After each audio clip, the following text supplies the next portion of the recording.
So I'm going to show you today how to style a bob. We're going to work with using the model's natural texture and just kind of play with the shape a little bit. So I've already prepped the model's hair using beach spray and a diffuser.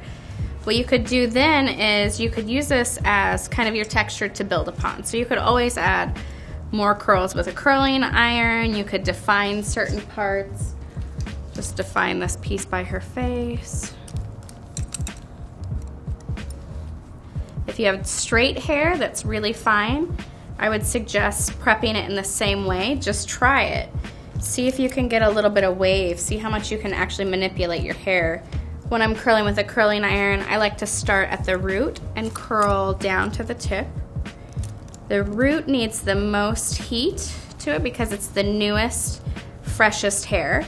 The ends are always a little bit older, and so it doesn't require as much heat, and it holds on to the curl much better. So it gives you more consistent curls to do it that way.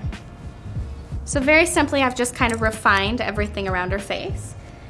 And now I'm going to actually throw in a braid on this side, and I'm gonna take, visually, I'm gonna take one whole side away. So it's almost gonna look asymmetrical.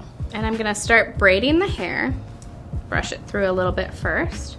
I will say too that having a textured spray in there also helps you keep a braid in, especially if you have really fine hair.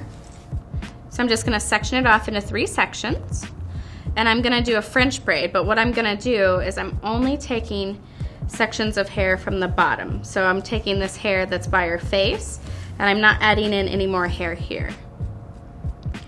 I'm then going to travel along the hairline back, so I'm creating a really tight space here, and I'm taking a little bit of the bulk away here from the back also. And you're just gonna start adding in to the bottom. So once I hit the top of the ear there, I'm actually going to start moving the hair back behind the ear. So I'm just gonna keep braiding, adding in hair from the bottom section only, leaving the top section. This is a great tip, especially if you're new to French braiding. It seems a bit easier to just add in a little bit of hair as opposed to having to add in both sides. I'm gonna take this section that's on top of my braid, and I'm just gonna hold it out of the way while I pin this hair. If you wanted to, you could use a rubber band first to cinch the ends, but because it's such a short little braid, you're usually fine with just using a bobby pin. So I used one going against the braid, and now I'm going to use another one crossing over it.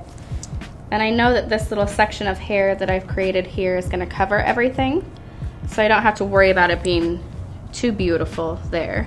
So now maybe I'll refine this very top piece and be done. But what I've done is I've created kind of an asymmetrical look with her bob. I've taken one side away.